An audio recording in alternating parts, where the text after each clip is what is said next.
Well, here we are in the shed with the horses from my MG. And isn't it pretty? This isn't a combination that ever came in any production car. This is a Rover T16 Turbo, mounted to an MGB gearbox by way of a custom backplate and covered in bespoke ancillaries to make it fit into the MGB engine bay. Now it did, and presumably still does work, but there's a few issues that I'm going to have a look at before I shove it back in the car. So let's get the gearbox off, get it on the engine stand, and have a look at some of the problem areas.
That's not good.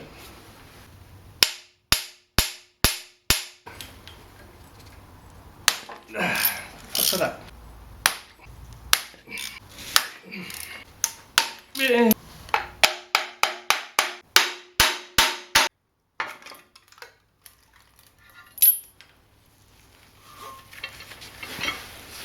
Getting oil. Oh, my own floor.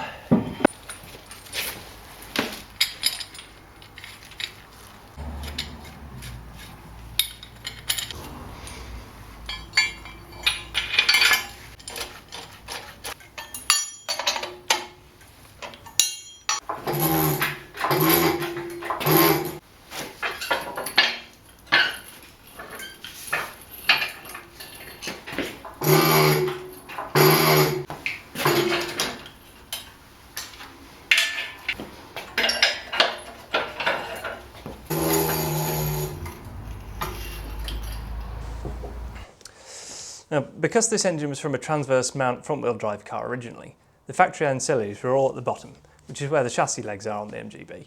So I had to make a bracket that put the alternator on the other side, and this is a totally bespoke water pump setup, and it's got a VR6 pump body with a red top impeller in a billet housing with a fabricated nose piece to get the pulley into the right place. Needless to say, that's quite a lot of work, and my tame machinist was quite fed up with me by the end of it.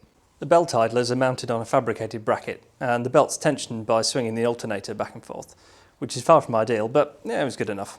The oil pump as standard put the oil filter here, which is where the front crossmember is on the MG. So this one's got half BSP bosses welded onto it, and the filter's remote mounted somewhere else on the car. On the Rover, the exhaust went underneath the engine at the gearbox end, so the sump bowl's at the front. Again, this is where the front crossmember is on the MG, so I cut and shut this sump together out of a MG bowl and the flange from a Sherpa O2 sump. Amazingly, the welds don't leak, despite the Sherpa sump being a lamination of two steel layers with plastic in the middle. It was, how we say, a bastard to weld. This is all well and good. It got the car together and running, and I had plenty of fun with it, but there's certainly room for improvement. It pisses oil from everywhere. The water pump performance wasn't exactly ideal, and if the pump seals fail, I can't go to the motor factors and buy another one. And also the belt tensioning setup isn't really very good.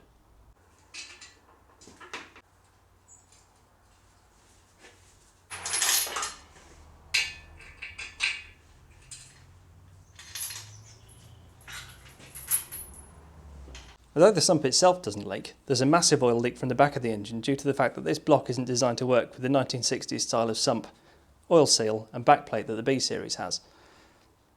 Let's get rid of this yellow guy.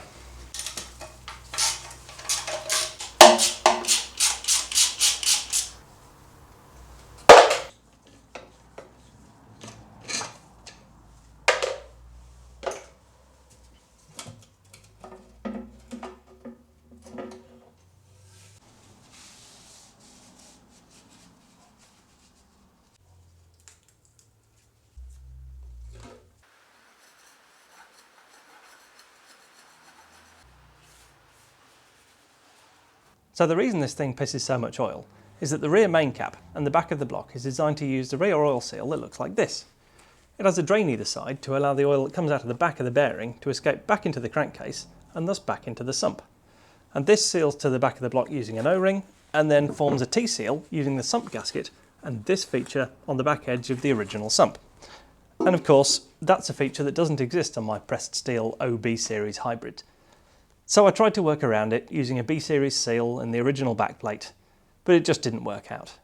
There was no way for the oil from the back of the bearing to get back into the crankcase, and thus most of it ended up just falling straight onto the ground. And of course, because this is an engine swap, no one makes a nice cast aluminium sump that fits. So I guess I'll just have to...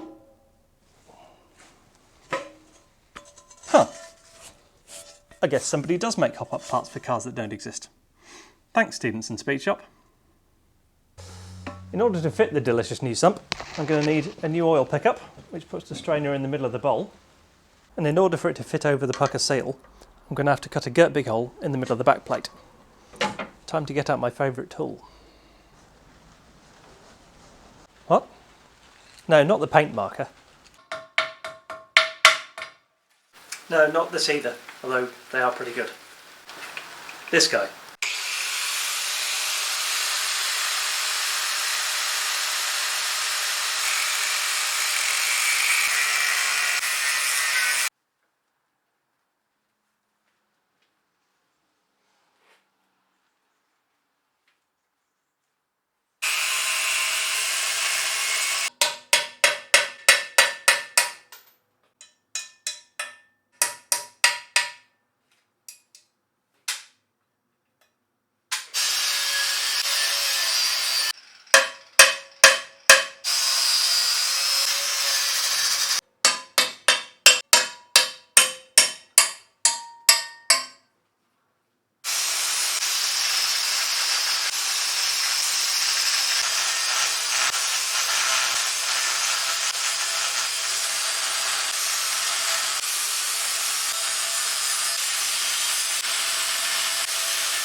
In order to install the seal on the back plate, I need access to the back of the engine, so that means it's finally time to take this off the stand.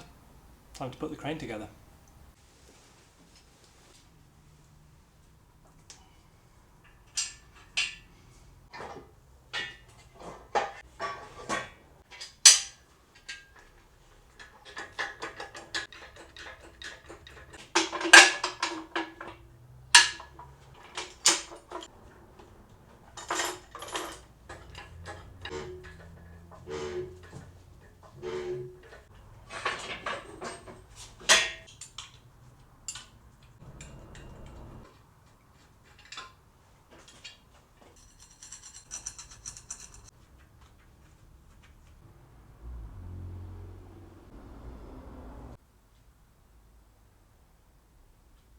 This is a very exciting moment. This setup has been missing this seal since I did this engine swap, whatever it was, 15 years ago. Finally, brand new, proper T-seal going on the engine. Very cool.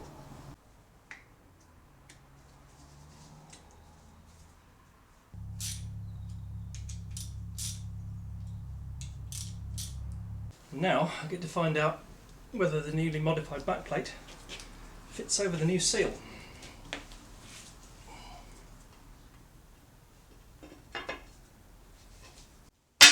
Oh, look at that. Like a glove. Uh-huh. Yeah. Put the screw in that and we'll find out if there's enough clearance to get the sump in when there's a gasket present. Stay.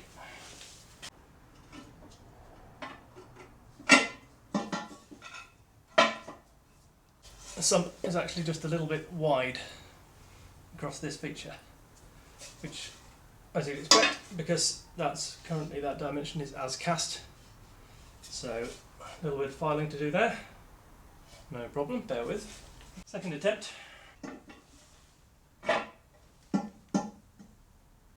Sump itself is hitting the back plate here and here. Again, that's an as cast surface, so no great surprise. Yeah, I think the back plate's good, and bolt that on.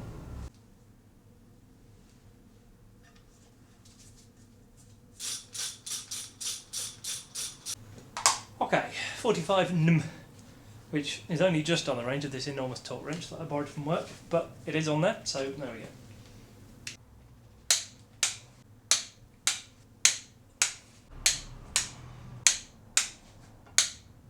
Okay. Well, nearly, actually. I forgot about these two at the top.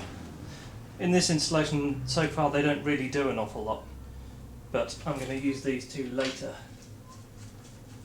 for a torque reaction member of some kind, because at the moment it only uses the engine mounts that are down by the bottom of the block, and it does tend to rock around a little, as we will see in a later episode.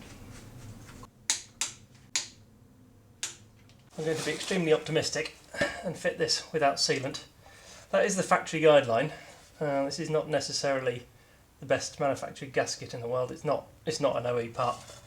It is in fact a bit slightly oversized, which is weird, but I think it'll pinch up into place. But anyway, yeah, I'm not going to kludge it full of sealant because it all should be stiff enough for this to seal.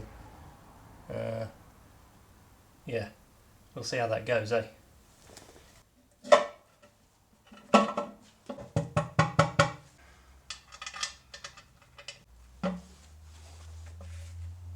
Here's going to get a dab of Loctite because reasons. Not much. And I haven't bothered cleaning the holes in the block, so it should be undoable pretty easily. I'm going to get all of them in loose because I'm not totally convinced that this gasket isn't going to pinch somewhere. Right, this is the last short one. Okay, well, they're all in, apart from the long one, because there's always one that's got to be different, isn't there?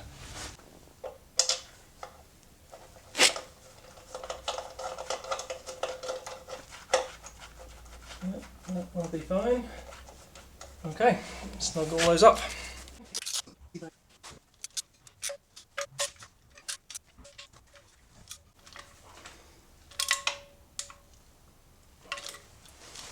Right, that's it.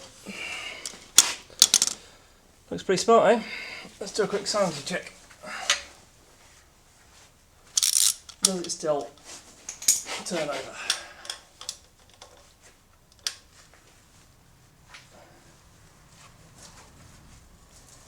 Yes. It doesn't hit on the inside of the sump. Always a relief. Yeah, we're all good. A close-up of the all-important T-seal. You can see the sump gasket is now sandwiched in between the oil seal and the flange on the back of the sump. Still going to put the oil drain on, and it needs a plug in it, but I don't know if I've got the gasket for that. I'm not sure if it was a turbo gasket kit. Anyway, that's it up for today. I'm going to put this on the ground, not on the sump. I will find some pieces of wood to rest it on the bolt heads and go and have tea. Right, another day, another engine bit. Fun flywheel fact. Although every other fixing on the T16 is metric, the crank palm is identical to the B series one, including the half UNF flywheel bolts, which is handy because this is an MGB 3 synchro flywheel, admittedly modified with the crank angle position sensor reluctor ring on the back. And this is what I need in order to mate it to the MGB gearbox.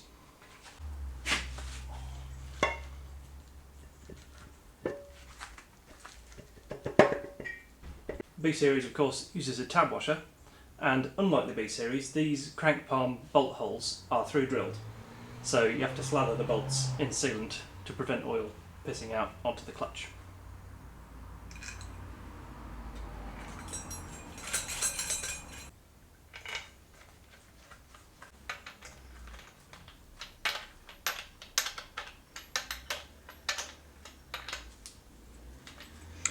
In order to tighten these, I'll need the starter and something to stick in between the gears.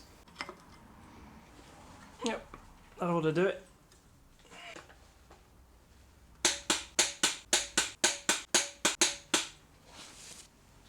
You know, next time this comes off, I might even treat it to a brand new tab washer. In my defence, this is only the second time this has been used.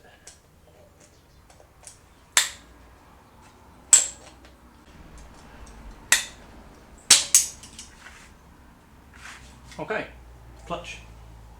Obviously the stock MGB clutch isn't going to hold up to a boosted engine, so this is an AP racing plate and a helix cover, the whole assemblage being rated for 250 lbst, which, you know, is fine for this motor stock. Doesn't give me much headroom, and this is actually fairly worn considering it's done bugger all mileage.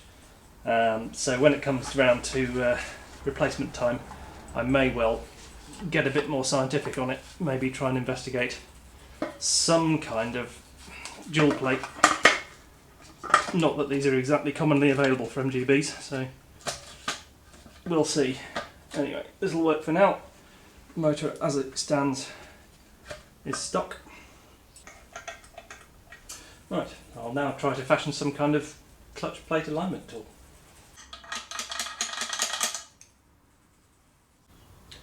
I assure you, this is how the professionals do it. Yeah, close enough.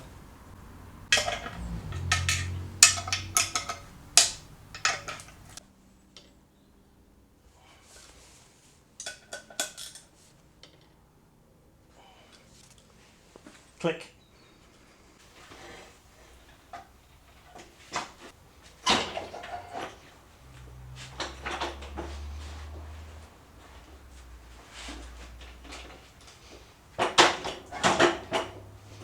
Like I say, close enough.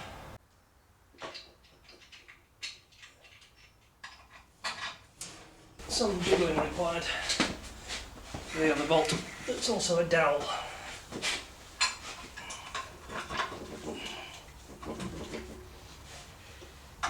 There we go.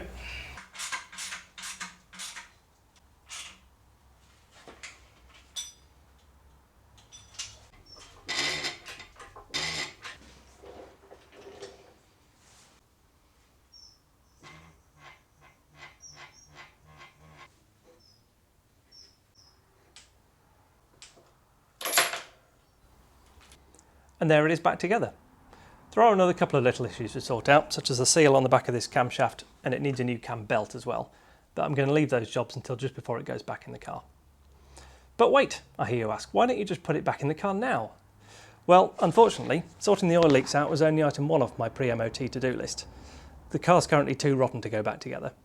So stick around, click the buttons, tell your Uncle Steve's mate Kevin to come and watch these, because remember, he used to have an MGB as well. And hopefully, in the next episode, we'll be tearing into the underneath of the shell. That's it for now. Thanks for watching. Ta-ra.